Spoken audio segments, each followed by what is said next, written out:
In the Islamic tradition, happiness is not a state. It's not something you can be in. Like, you can't be happy.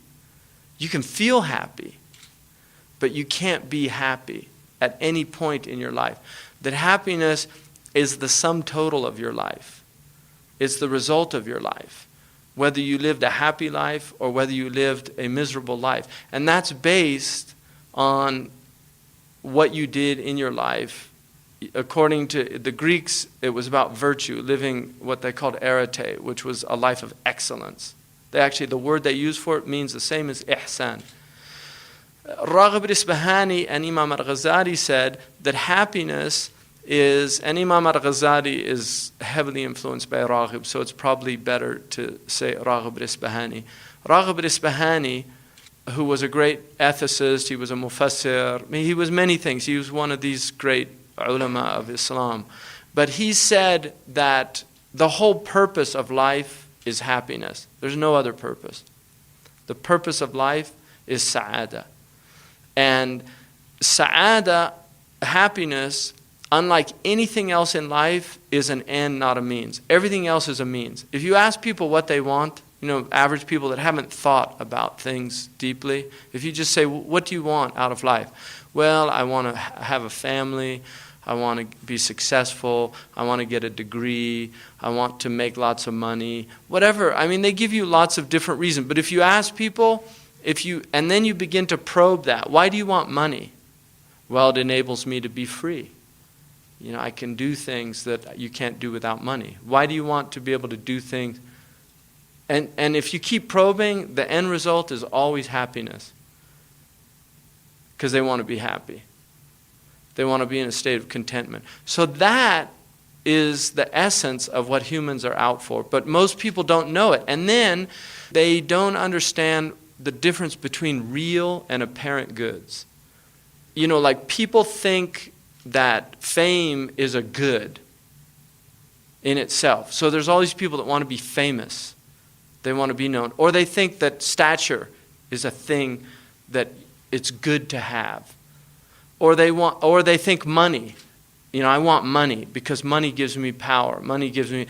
And so they'll sacrifice real goods for what they deem to be the ultimate goods in life. And that's why people sacrifice their families. Families break up over inheritance. Because money to them is more important than the family. But the real good is the family, because you can have all the money you want, but if you don't have family, you're deprived of one of the most essential goods in life, which is that support system that Allah subhanahu wa ta'ala gave humans. Family is at the root of what life is about. And many, many other examples of that. So this is one of the real problems with humans, is that they don't know what they want. And what they think they want, if you probe them, they want it for the same reason that other people want other things. It's really amazing if you think about it. People want different things, but if you really probe them, it's because they want the same thing, which is sa'ada. And then what Revelation does is it turns it on its head, that there's no sa'ada in the dunya. You can't get it, because no matter what you have, you can lose it. And that's that state of just knowing that if you're in good health right now, you can drop dead. We were just on a 10-hour flight.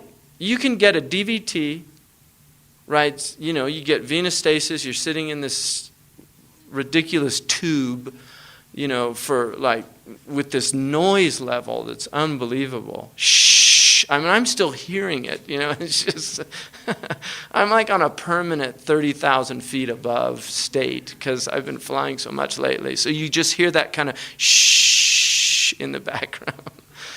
But you have that deep vein thrombosis. People die, like Olympic athlete died on an airplane, just in perfect condition of health. But he got this problem. If you don't drink enough, you don't walk during the flight.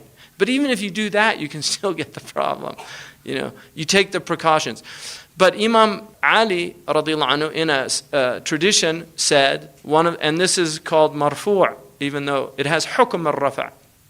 In the hadith science, whenever there's an end of time statement, even if the Sahaba doesn't mention the Prophet, you have to assume it's from the Prophet because they don't have revelation and they would only say something they heard the Prophet say. So sometimes Sahaba will just make a statement and it's actually from the Prophet. Imam Ali said one of the signs of the end of time is hemorrhoids become widespread and sudden death. Now if you look at hemorrhoids and sudden death, the thing they have in common is sitting. It's that lifestyle of not moving.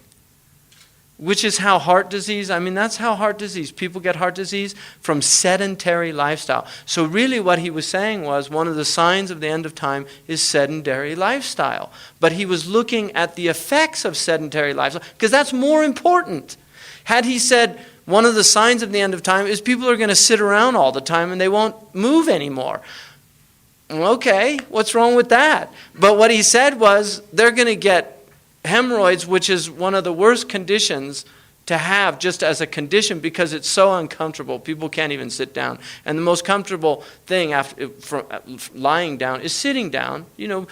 It's when people stand, they say, let's go sit down. Why? Because it's more comfortable, right? They want to be comfortable. But if you have hemorrhoids, you'd rather be standing.